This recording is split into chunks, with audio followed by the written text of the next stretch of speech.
그날 밤은 비가 쉬지 않았습니다. 비가 온다고 말하기에는 모자랐지요. 하늘이 찢어진 틈으로 물이 쏟아져 내려 땅을 때리고 사람을 때리고 숨구멍까지 때리는 밤이었습니다. 산길은 진창이 되어 발을 디딜 때마다 신발이 빨려 들어갔고 바람은 젖은 옷자락을 잡아당기며 돌아가라는 듯 울부짖었습니다. 그 길을 한 사내가 거의 기어오다시피 내려오고 있었습니다. 도포는 젖어 살결에 달라붙었고 손등에는 흙이 아니라 피가 말라붙어 있었습니다. 피라기보다 피였던 것, 이 굳은 자국. 사내는 몇 번이고 뒤를 돌아봤습니다. 아무도 보이지 않았는데도 보이지 않는 게 더 무서웠습니다. 누군가를 쫓는 발자국은 늘 보이지 않는 순간에 가까워지니까요. 사내의 이름은 도윤이었습니다. 아전 노릇을 하다 도망자가 된 사내. 도윤은 그날 하루 동안만 3번이나 죽을 뻔했습니다. 첫 번째는 관아 뒤편 창고에서 장부를 우연히 들춰본 순간이었고, 두 번째는 그 장부를 품에 넣고 뛰쳐나오다 골목에서 술라군의 손길을 피한 순간이었고, 세 번째는 저작거리 끝에서 누군가 던진 돌에 머리를 맞고 비틀거렸을 때였습니다. 그리고 지금 네 번째가 오고 있었습니다. 도윤은 목구멍 안쪽이 타들어가는 것 같았습니다. 숨을 들이쉬면 비냄새가 아니라 흙냄새가 들어왔고 내쉬면 피비린내가 섞여 나왔습니다. 아까부터 그는 자꾸만 손을 품으로 넣었습니다. 젖은 소금 밑, 가슴에 딱 붙인 종이 묶음. 젖지 않게 기름종이로 감싸도 비는 비고 몸은 몸이었습니다. 장부의 한 장, 딱 한 장. 하지만 그 한 장이 사람 몇의 목숨값이었습니다. 거기까지다. 도윤은 소리가 들리지 않았는데도 그 말을 이미 들은 것처럼 몸이 먼저 움찔했습니다. 뒤를 돌아보지는 못했습니다. 돌아보는 순간 그 소리가 현실이 될까 봐서였습니다. 대신 그는 더 빠르게 걸으려 했습니다. 그런데 빠르게 걷는다는 게 진창에서는 거의 불가능한 일이었습니다. 발이 빠지고 무릎이 흔들리고 숨이 끊기고 마음이 먼저 주저앉았습니다. 그때 멀리서 불빛이 보였습니다. 희미했지만 분명한 불빛. 한 점 등불이 아니라 2점이었습니다. 2점이 나란히 사람 눈처럼 어둠 속에서 깜빡이고 있었습니다. 도윤은 그 불빛을 보자마자 입술이 떨렸습니다. 저건 집이다. 그는 주막이라고 생각하지 않았습니다. 산길 한가운데, 그것도 이렇게 깊숙한 곳에 주막이 있을 리가 없으니까요. 대신 객사나 원형 같은 곳일 수도 있겠다. 혹은 길손이 잠시 머무는 작은 집일 수도 있겠다. 그런 생각을 했습니다. 하지만 가까이 다가갈수록 그 불빛은 이상했습니다. 불빛은 바람에 흔들려야 하는데 흔들리지 않았고, 비가 들이치면 잠깐 어두워져야 하는데 어두워지지 않았습니다. 마치 누군가가 안에서 등불을 바람이 닿지 않는 곳에 숨겨두고 보는 것 같았습니다. 도윤이 가까이 다가가자 문이 보였습니다. 나무문, 오래된 문. 문짝 한가운데에 붉은 종이가 붙어 있었는데 비에 젖어 글씨가 흐려졌습니다. 글씨는 거의 알아볼 수 없었지만 희미하게 남은 붓끝만으로도 알 수 있었습니다. 혼백의 혼!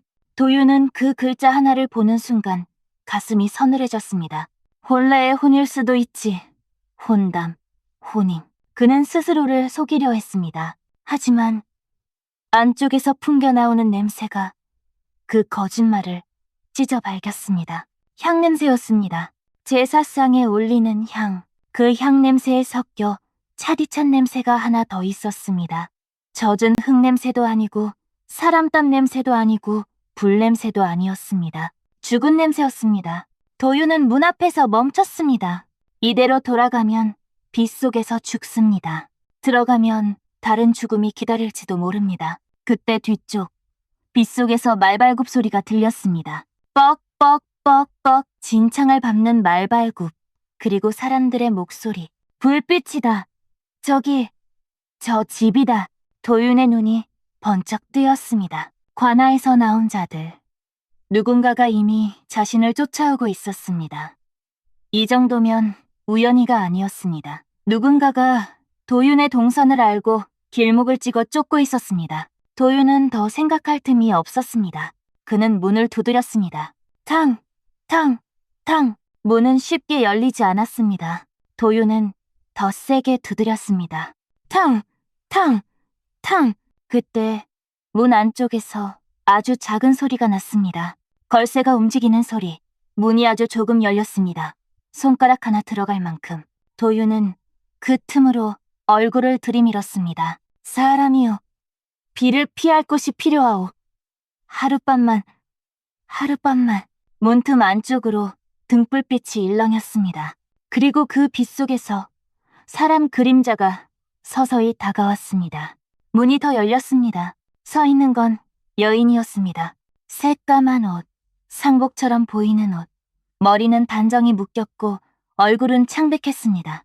그런데 이상한 건 눈빛이었습니다. 울고 난 눈이 아닌데도 젖어 있었고 젖어 있으면서도 차갑지 않았습니다. 마치 오래전에 울음이 말라붙은 사람처럼 여인은 도윤을 위아래로 훑었습니다. 젖은 도포, 흙과 피, 떨리는 손, 숨가쁜 가슴, 그리고 품을 누르는 손. 들어오지 마시오.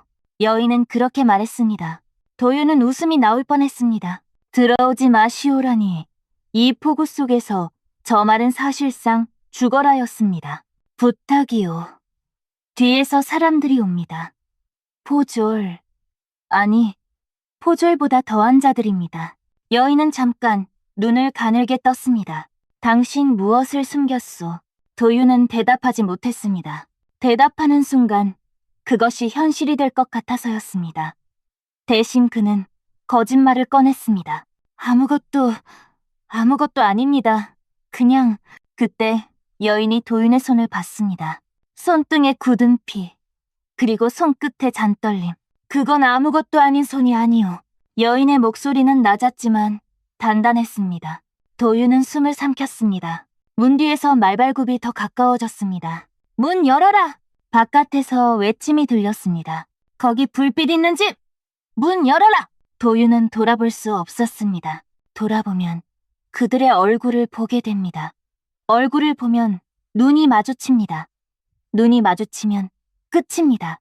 도윤은 지금까지 그렇게 살아남아 왔습니다. 보지 않고 듣지 않고 도망치며 여인은 문틈을 더 좁혔습니다. 그 순간 도윤의 심장이 그대로 내려앉았습니다. 여인장, 제발. 여인은 속삭이듯 말했습니다. 여긴 비를 피하는 곳이 아니오. 그럼 여긴. 여인은 잠깐 입술을 깨물더니 아주 낮게 말했습니다. 비를 피하려 들어온 사람들이 비보다 먼저 땅으로 들어가게 되는 곳이요. 도윤은 그 말이 뜻하는 것을 이해했습니다. 이곳은 무덤과 다르지 않습니다. 아니, 무덤보다 더 무서운 곳입니다. 살아있는 채로 무덤이 될 수 있는 곳. 바깥에서 다시 문을 두드리는 소리가 났습니다. 쾅! 쾅! 여인은 더 이상 망설이지 않는 표정이었습니다. 그녀는 문을 조금 열더니 도윤의 팔을 잡아 안으로 끌어당겼습니다. 들어오시오. 도윤은 비틀거리며 안으로 넘어졌습니다. 그리고 뒤에서 문이 닫혔습니다. 그 순간 이상한 일이 벌어졌습니다. 바깥의 빗소리가 뚝 하고 끊겼습니다. 아니, 끊긴 것처럼 들렸습니다. 문 하나 닫았다고 비가 멈출 리 없는데 이 집 안에서는 비가 멀어졌습니다. 도윤은 숨을 들이쉬다가 멈췄습니다. 공기가 달랐습니다. 축축한데도 차가운 축축함이 아니라 사람 숨이 오래 쌓여 눅눅해진 축축함. 그리고 향냄새가 코 안쪽을 찔렀습니다. 도윤이 일어나 주위를 보자 방이 아니라 마루가 보였습니다. 마루 끝에는 상이 놓여 있었고 상 위에는 희미한 등불과 향로가 있었습니다. 벽에는 흰 천이 걸려 있었고 그 천 아래에는 검은 판자 하나가 놓여 있었습니다. 관관이었습니다. 도윤의 다리가 풀렸습니다. 여긴 상가요? 여인은 도윤을 보지 않고 말했습니다. 상가가 아니요. 상가라면 울음이 있지요. 그럼 여긴. 여인이 고개를 돌렸습니다. 그 눈빛은 처음과 달랐습니다. 조금 더 차가웠고 조금 더 오래된 눈빛이었습니다. 여긴 비를 피한 사람이 더 이상 돌아가지 못하는 곳이요. 그 말이 끝나자 마루 아래에서 아주 미세한 소리가 났습니다. 툭, 툭. 도유는 얼어붙었습니다. 그 소리는 바깥에서 문 두드리는 소리가 아니었습니다. 마루 아래 관이 놓인 쪽에서 울리는 소리였습니다. 마치 누군가가 안에서 나무를 두드리는 듯한 소리. 여인은 조용히 말했습니다. 들을 필요 없소. 도유는 숨을 삼켰습니다. 뭡니까? 여인은 향로 옆에 작은 그릇 하나를 들어 상 아래에 놓았습니다. 아무 문이 없는 그릇이었습니다. 도유는 그 그릇이 이상하게 낯익었습니다. 왜냐하면 그 그릇이 놓이는 순간 마치 이 집 전체가 제자리를 찾은 것처럼 조용해졌기 때문입니다. 바깥에서 다시 외침이 들렸습니다. 문 열어라.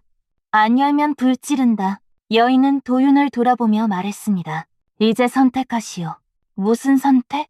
여인은 관 쪽을 눈으로 가리켰습니다. 당신이 밖으로 나가면 그들이 당신을 가져갈 거요. 도윤은 떨리는 목소리로 말했습니다. 그럼 여기 있으면 살 수 있어? 여인은 아주 잠깐 미소 비슷한 것을 지었습니다. 하지만 그 미소는 사람을 안심시키는 미소가 아니었습니다. 오히려 함정이 열릴 때 나는 얇은 웃음 같은 것이었습니다. 여기 있으면 당신이 무덤이 되는 거요? 도유는 그 말이 무슨 뜻인지 묻지 못했습니다. 왜냐하면 마루 아래에서 다시 그 소리가 났기 때문입니다. 투. 이번에는 두드리는 소리가 아니라 끌리는 소리였습니다. 나무가 나무를 긁는 소리, 관뚜껑 안쪽에서 손톱이 긁히는 소리처럼 끈적하고 길게 이어지는 소리. 도윤의 목구멍에서 비명이 올라왔지만 소리는 나오지 않았습니다. 밖에서 문을 두드리는 소리, 안에서 관을 긁는 소리, 그리고 여인의 차가운 숨소리가 한데 섞여 도윤의 머릿속을 찢었습니다. 여인은 속삭였습니다. 문은 닫혔고 이 집은 당신을 이미 봤어. 도윤은 그제야 깨달았습니다. 자기 발이 문을 넘는 순간부터 이미 돌아갈 길을 잃었다는 것을. 그때 바깥 문짝이 한번 크게 흔들렸습니다. 쾅! 나무가 부러지는 소리가 났습니다. 문이 곧 열릴 겁니다. 그들이 들어오면 도윤은 끝입니다. 도윤은 결국 입을 열었습니다. 내게는 여인은 그 말을 끈뜻 말했습니다. 숨긴 걸 꺼내려 하지 마시오. 도윤은 멈칫했습니다. 왜? 여인은 도윤의 가슴을 바라봤습니다. 기름종이 아래에 숨긴 한 장. 그녀는 그것이 무엇인지 모르는 척했지만 사실 알고 있는 눈빛이었습니다. 그걸 꺼내는 순간 이 집은 당신을 더 빨리 무덤으로 만들 거요. 도윤은 숨이 끊길 듯 했습니다. 그럼 난 여인이 조용히 한 걸음 다가왔습니다. 비를 피하려 왔지요. 도윤은 고개를 끄덕였습니다. 그렇다면 여기서 비를 피하는 값은 하나뿐이요. 도윤이 떨며 물었습니다. 뭡니까? 여인은 관을 바라봤습니다. 당신 대신 이 집이 먹을 것을 내놓으시오. 그 순간 도윤은 깨달았습니다. 이곳은 상가도 객사도 집도 아닙니다. 배가 고픈 무덤입니다. 그리고 그 무덤은 비를 핑계로 사람을 부르고 문을 핑계로 사람을 가두고 선택을 핑계로 사람을 먹습니다. 바깥에서 문이 한 번 더 흔들렸습니다. 쾅! 도윤은 손이 떨렸습니다. 그는 두 가지 중 하나를 선택해야 합니다. 밖으로 나가 죽거나 안에서 무덤이 되거나. 그런데 여인의 말은 그 둘 사이에 제3의 길을 내밀었습니다. 대신 먹일 것을 내놓으라. 도윤은 자신이 뭘 내놓을 수 있는지 알았습니다. 가슴에 품은 장부 한 장, 그 한 장의 이름들. 그 이름들은 쌀을 훔친 자들의 이름이기도 하지만 동시에 그 쌀 때문에 죽어간 자들의 이름이기도 합니다. 도윤은 입술을 깨물었습니다. 내가 내놓으면 여인은 대답했습니다. 살아남을 수도 있지요. 그럼 당신은?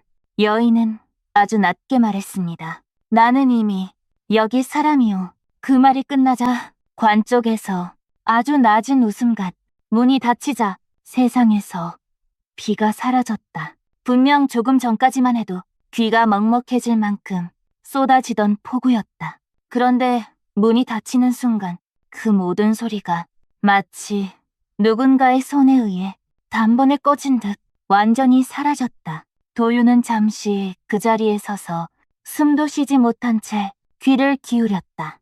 빗소리도 없고 바람 소리도 없었다. 오직 등잔불이 타들어가며 미세하게 내는 치직거리는 소리만이 어둠 속을 채우고 있었다. 여기 안에는 비가 안 옵니까? 도윤의 목소리는 자신이 생각한 것보다 훨씬 떨리고 있었다. 월이는 아무 대답도 하지 않았다. 그녀는 등을 돌린 채 천천히 안쪽으로 걸어갔다. 발소리가 들리지 않았다. 마치 바닥 위를 걷는 것이 아니라 공기 위를 미끄러지듯 이동하는 것처럼 보였다. 도윤은 한 발 늦게 그녀를 따라 안으로 들어섰다. 집안은 생각보다 넓었다. 그러나 넓다는 느낌보다는 텅 비어있다는 말이 더 어울렸다. 기둥은 있었으나 장식은 없었고 방은 있었으나 사람의 온기는 없었다. 벽에는 오래된 종이가 여러 장 붙어 있었는데 글씨는 전부 긁혀 있거나 찢겨 알아볼 수 없었다. 도윤은 그 종이들 앞에서 발걸음을 멈췄. 이건 무슨 글입니까? 월이는 그제야 뒤를 돌아보았다. 읽지 않는 게 좋습니다. 왜요? 읽으면 당신이 여기에 왜 들어왔는지 알게 되니까요. 그 말에 도윤의 가슴이 툭 하고 내려앉았다. 나는 쫓기고 있었을 뿐입니다. 모두 그렇게 말합니다. 월이는 아주 담담한 얼굴로 말을 이었다. 하지만 여기까지 오는 사람은 항상 같은 이유를 가지고 옵니다. 같은 이유라니요. 돌아갈 수 없다는 걸 이미 알고 있다는 이유요. 도윤은 웃으려 했으나 입꼬리가 전혀 올라가지 않았다. 그때 집안 어딘가에서 탁 하고 나무가 갈라지는 소리가 났다. 도윤은 본능적으로 몸을 움찔했다. 지금 누가 있습니까? 없습니다. 분명 소리가, 여기서는 소리가 혼자 움직입니다. 월이는 그렇게 말하고는 방 하나를 가리켰다. 저기서 쉬세요. 방 안에는 이불 한 채와 작은 등잔 하나뿐이었다. 도윤은 이불을 바라보다가 조심스럽게 물었다. 나는 언제 나갈 수 있습니까? 월이는 잠시 침묵하다가 이렇게 말했다. 날이 밝으면 나갈 수 있습니다. 그 말에 도윤은 그제야 안도의 숨을 내쉬었다. 다행이군요. 하지만 월이는 곧바로 말을 덧붙였다. 날이 밝는다면요. 도윤은 그 말을 곱씹으려 했으나 몸이 먼저 반응했다. 그는 이불 위에 앉자마자 갑자기 극심한 피로가 몰려오는 것을 느꼈다. 눈꺼풀이 억지로 잡아당겨지는 것처럼 무거워졌다. 잠들면 그가 중얼거리자 월이가 조용히 대답했다. 꿈은 꾸지 마세요. 왜요? 여기서는 꿈이 사람을 대신해서 깨어 있으니까요. 도윤은 그 말의 뜻을 끝내 묻지 못했다. 눈이 감겼다. 그리고 잠이 들었다. 얼마나 시간이 흘렀는지 알 수 없었다. 도윤은 누군가 자신을 부르는 소리에 눈을 떴다. 도윤, 분명 자신의 이름이었다. 그러나 그 목소리는 월이의 것이 아니었다. 도윤은 벌떡 일어나 주변을 둘러보았다. 방 안에는 아무도 없었다. 그런데 문 밖에서 또다시 그 목소리가 들려왔다. 도윤, 이번엔 분명히 웃고 있었다. 도윤은 천천히 문으로 다가갔다. 손을 뻗는 순간 문 안쪽에서 탁 하고 문을 두드리는 소리가 울렸다. 그 소리는 밖에서 안으로가 아니라 안에서 밖으로 두드리는 소리였다. 도윤은 그 자리에서 굳어버렸다. 그때 등 뒤에서 월이의 목소리가 아주 낮게 들려왔다. 열지 마세요. 지금은 아직 당신 차례가 아닙니다. 도윤은 등에 식은땀이 흐르는 것을 느꼈다. 그럼 문 밖에 있는 건 뭐죠? 월이는 아주 천천히 고개를 들었다. 당신이 여기 들어오지 않았더라면 이미 그 문 밖에 있었을 사람입니다. 도윤의 심장이 쿵 하고 떨어졌다. 그 순간 문 밖에서 또 한 번 두드리는 소리가 났다. 이번엔 더 가까웠다. 마치 문 바로 너머에서 숨을 고르며 기다리고 있는 것처럼. 월이는 마지막으로 이렇게 말했다. 오늘 밤이 지나면 당신은 여기 사람이 될지 밖에 사람이 될지 결정됩니다. 그리고 등잔불이 갑자기 꺼졌다. 어둠 속에서 도윤은 처음으로 깨달았다.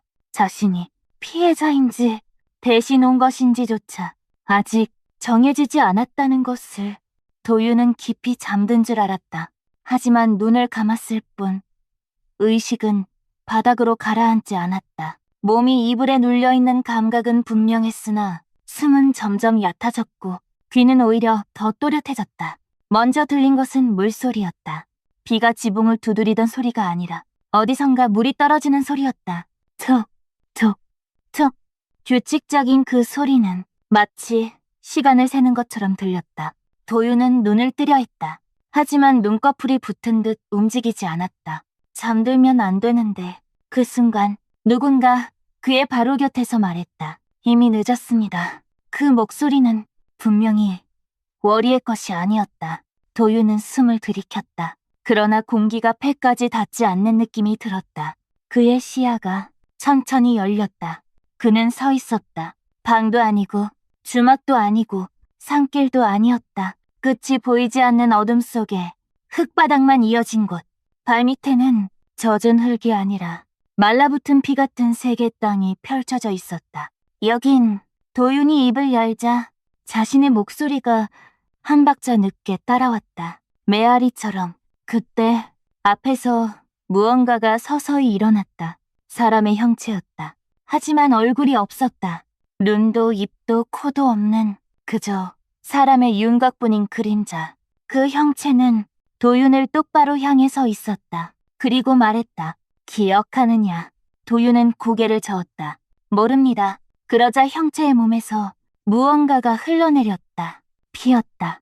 아니, 피처럼 보이는 장면이었다. 갑자기 주변이 뒤집혔다. 어둠이 갈라지며 도윤은 어느 초가집 마루 위에 서 있었다. 비가 내리던 밤, 지금과 똑같은 비였다. 그는 젊었다. 지금보다 훨씬. 손에는 작은 보퉁이를 들고 있었다. 그리고 마루 아래에는 한 여인이 무릎을 꿇고 있었다. 월이었다. 아니, 지금의 월이와 닮았지만 눈빛이 훨씬 어렸고 손이 떨리고 있었다. 도윤님, 정말 가셔야 합니까?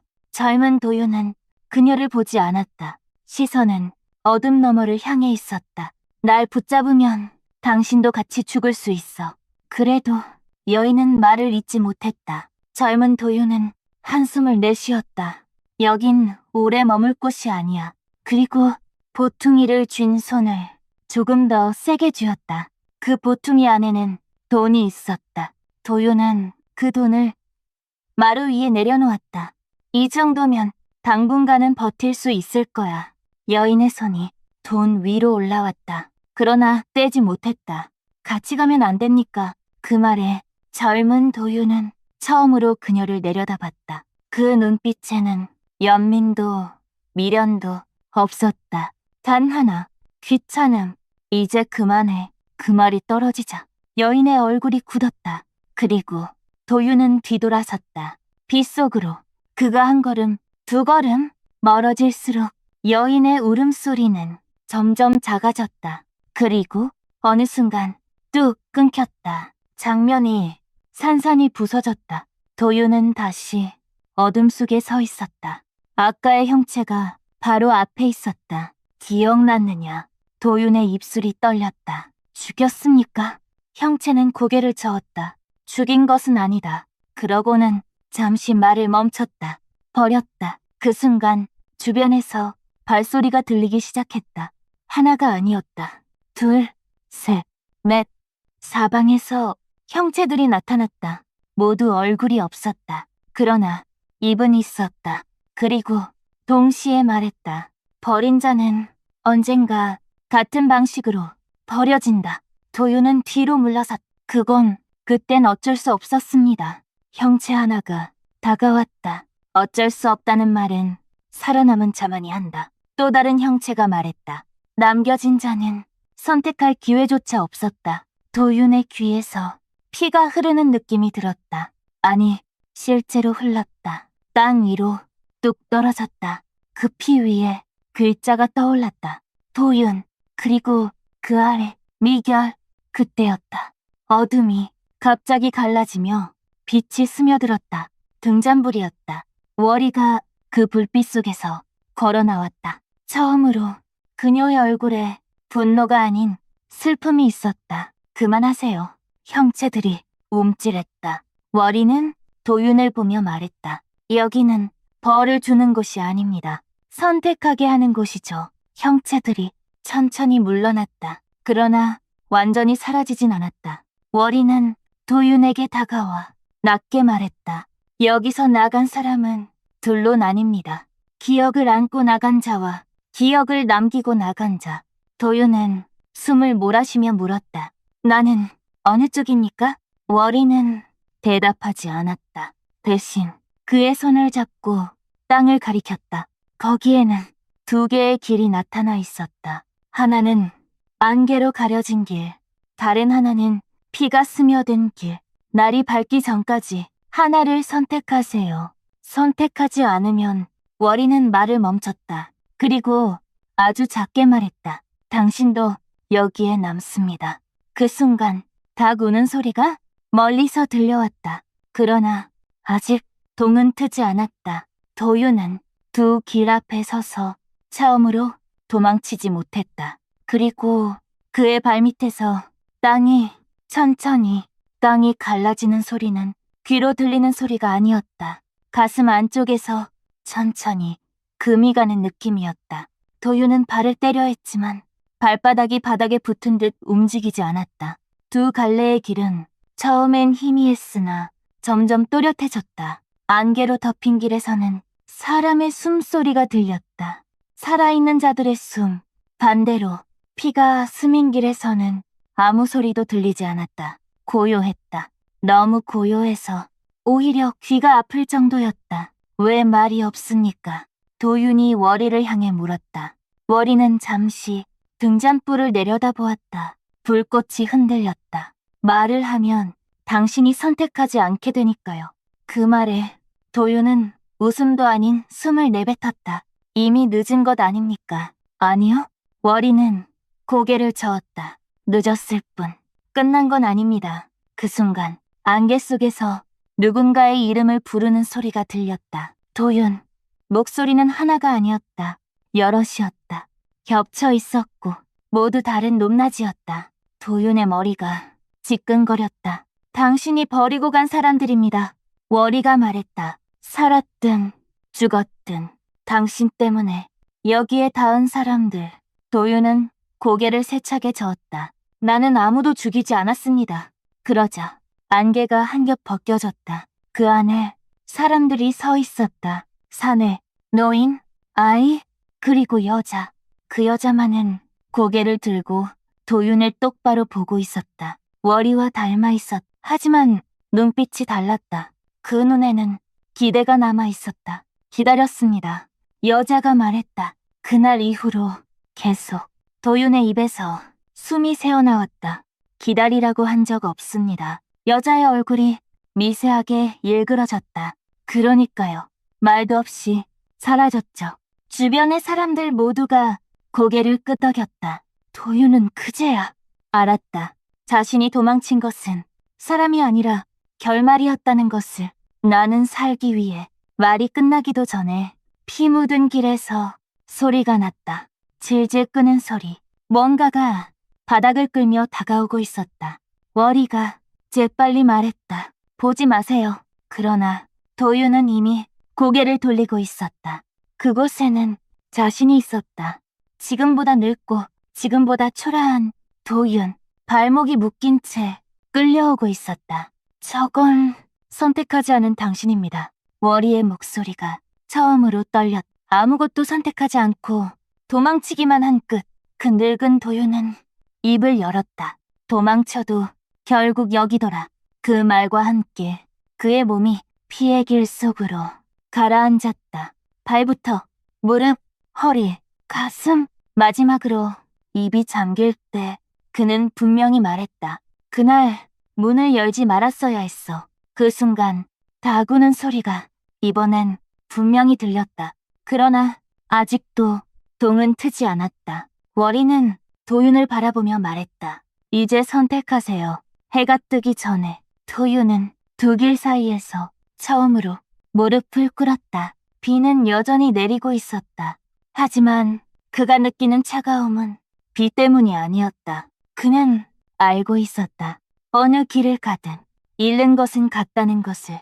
다만 하나는 기억을 안고 나가는 길이고 다른 하나는 기억이 되어 남는 길이라는 것을.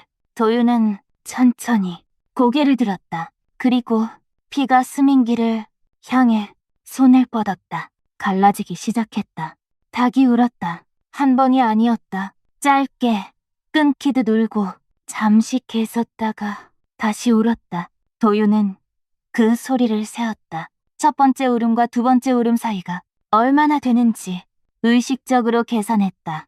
비는 까져 있었다. 그러나 공기는 여전히 젖어 있었고 땅에서는 습한 냄새가 올라왔다. 방금 전까지 비가 내렸다는 사실을 땅이 기억하고 있는 것 같았다. 도윤은 한 걸음도 움직이지 않은 채 두 갈래길 앞에 서 있었다. 오래 서 있었기 때문에 종아리 안쪽이 저릿해졌고 발바닥이 차가워졌다. 안개가 낀 길에서는 사람이 움직이는 소리가 간헐적으로 들려왔다. 발을 질질 끄는 소리, 옷이 스치는 소리, 멀리서 누군가 기침하는 소리. 반대로 피가 스민 길에서는 아무 소리도 나지 않았다. 그 침묵이 너무 길어. 도윤은 오히려 귀가 먹먹해지는 느낌을 받았다. 시간이 얼마나 남았습니까? 도유가 먼저 입을 열었다. 월이는 바로 대답하지 않았다. 그녀는 닭이 울어온 방향을 한참 바라보다가 천천히 말했다. 세 번째 울음이 끝나기 전까지입니다. 그 다음엔요. 그 다음엔 선택이 아니라 결과가 남습니다. 도유는 고개를 끄덕였다. 그 말이 무슨 뜻인지 묻지 않아도 이미 알고 있었다. 그는 한 발을 들었다가 다시 내려놓았다. 안개길 쪽이었다. 그 순간 안개가 미세하게 흔들리며 장면이 열렸다. 도유는 그 길을 선택한 사람을 보았다. 사내였다. 도유보다 나이가 조금 많아 보였고 어깨가 축 처져 있었다. 사내는 비를 맞으며 산길을 내려가고 있었다. 그의 얼굴에는 안도감이 분명히 떠 있었다. 살았다는 표정, 이상한 곳을 빠져나왔다는 표정. 사내는 산 아래 마을에 도착했고 누군가의 집 문을 두드렸다. 누구시여? 안에서 목소리가 들렸다. 나야. 사내는 자기 이름을 말했지만 그 이름은 도유의 귀에 들리지 않았다. 소리가 잘린 것처럼 공백만 남았다. 문이 열렸고 사내는 안으로 들어갔다. 그 순간 장면이 끊겼다. 도유는 숨을 들이켰다. 저 사람은 아무 일 없던 것처럼 살겠군요. 월이는 고개를 끄덕였다. 여길 기억하지 못한 채 평생을 삽니다. 그럼 도유는 말을 멈췄다가 다시 물었다. 대신 남은 사람은 누가 기억합니까? 월이는 피의 길을 바라보았다. 그 사람 자신과 이 집뿐입니다. 닭이 다시 울었다. 두 번째 울음이었다. 도유는 이번엔 피의 길 쪽으로 한 걸음 다가갔다. 가까워질수록 공기가 달라졌다. 차가워진 것이 아니라 무거워졌다. 숨을 들이마시면 가슴이 아래로 눌리는 느낌이 들었고 숨을 내쉬어도 시원해지지 않았다. 땅 위에는 형체들이 있었다. 사람이었지만 사람의 모양을 유지하지 못한 것들. 누군가는 벽과 벽 사이에 그림자처럼 눌어붙어 있었고 누군가는 기둥 아래에서 반쯤 몸이 파묻힌 채 움직이지 못하고 있었다. 도유는 그중 한 형체 앞에 섰다. 당신은 언제부터 여기 있었습니까? 형체는 대답하지 않았다. 그러나 도유의 머릿속에 장면 하나가 스쳐 지나갔다. 비, 문, 들어오는 사람, 닫히는 문. 도유는 고개를 떨구었다. 다 나와 같군요. 월이가 조용히 말을 이었다. 여기에 남은 사람들은 모두 마지막 순간에 같은 생각을 합니다. 무슨 생각입니까? 조금만 더 버텨보자는 생각. 도유는 쓴 웃음을 지었다. 나도 그 생각을 했습니다. 그는 뒤를 돌아보았다.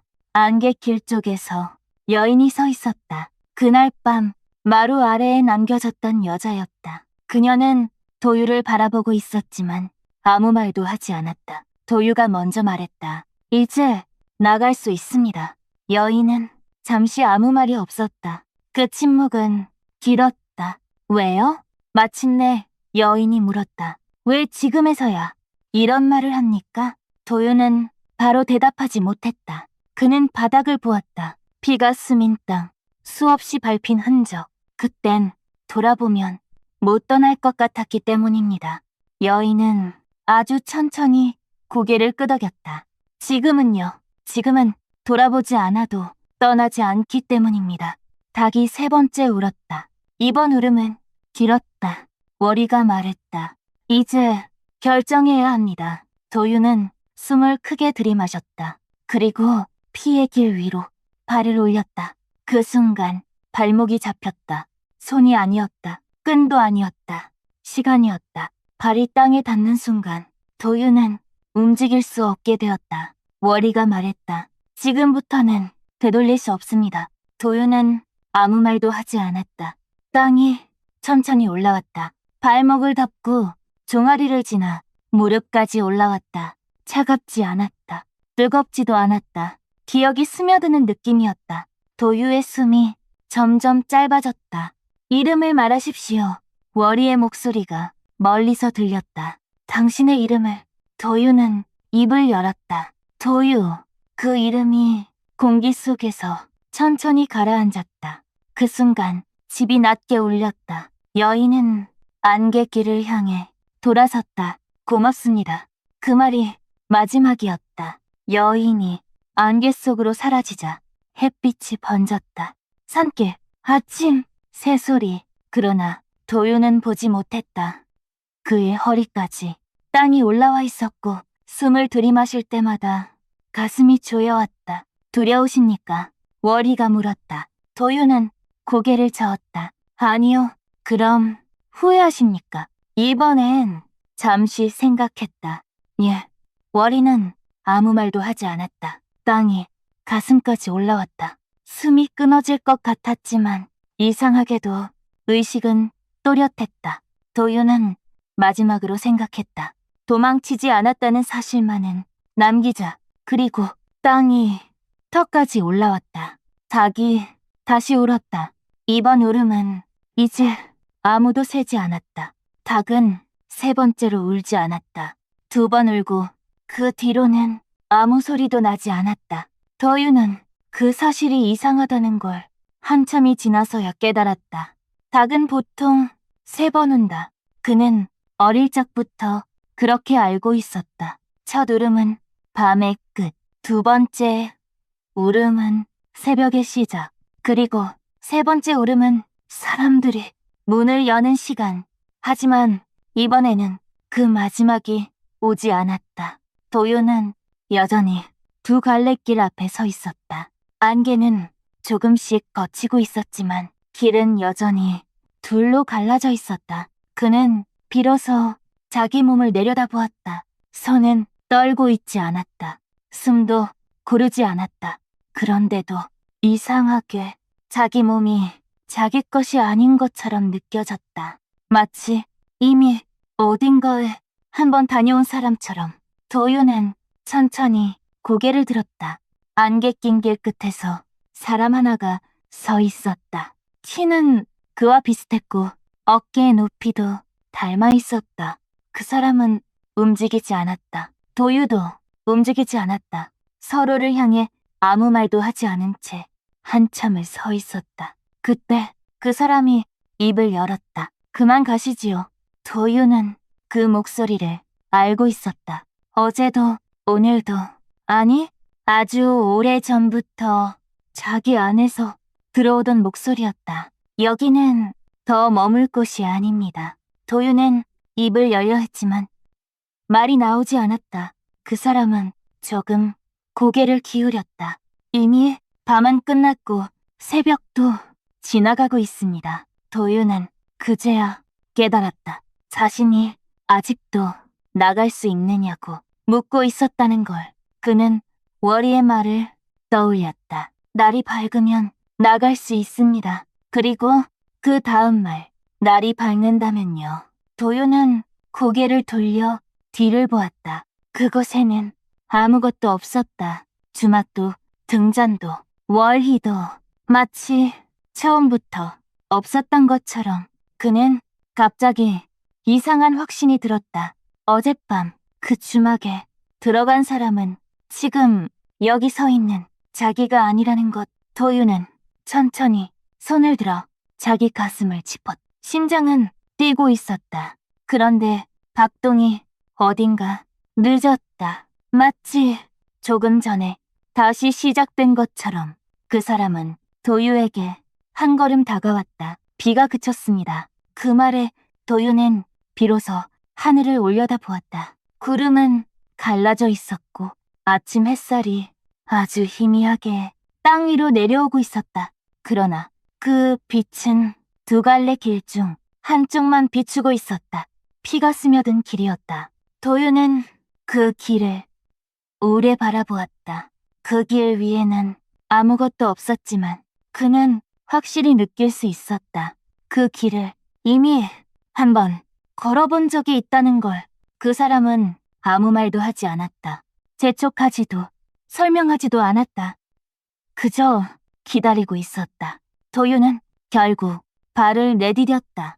이번에는 망설이지 않았다. 발바닥이 땅에 닿는 순간 차가운 기운이 종아리를 타고 위로 올라왔다. 그는 그 기운이 낯설지 않았다. 오히려 익숙했다. 도유는 그 길을 따라 걸었다. 한 걸음, 또 한 걸음.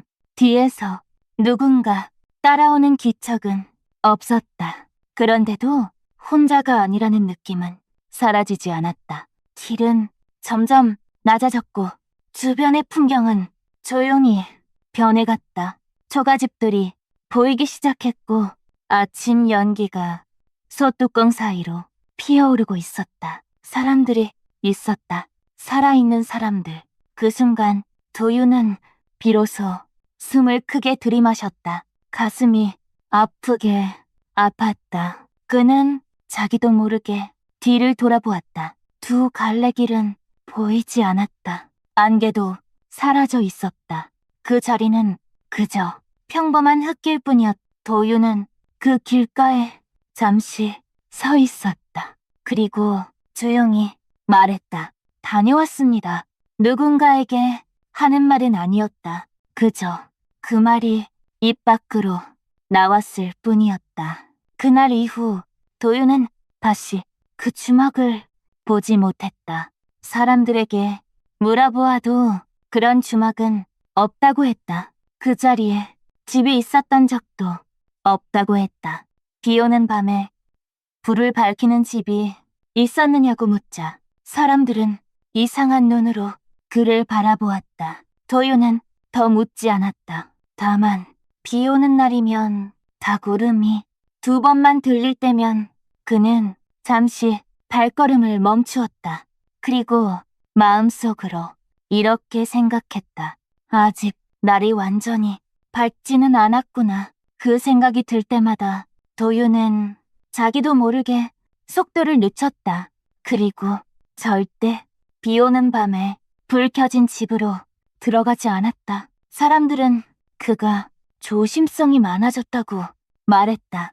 하지만 도유는 알고 있었다. 그날 밤 자기가 무엇을 지나쳐 왔는지를. 그리고 아직도 어디선가 닭이 세 번째 울음을 기다리고 있다는 걸.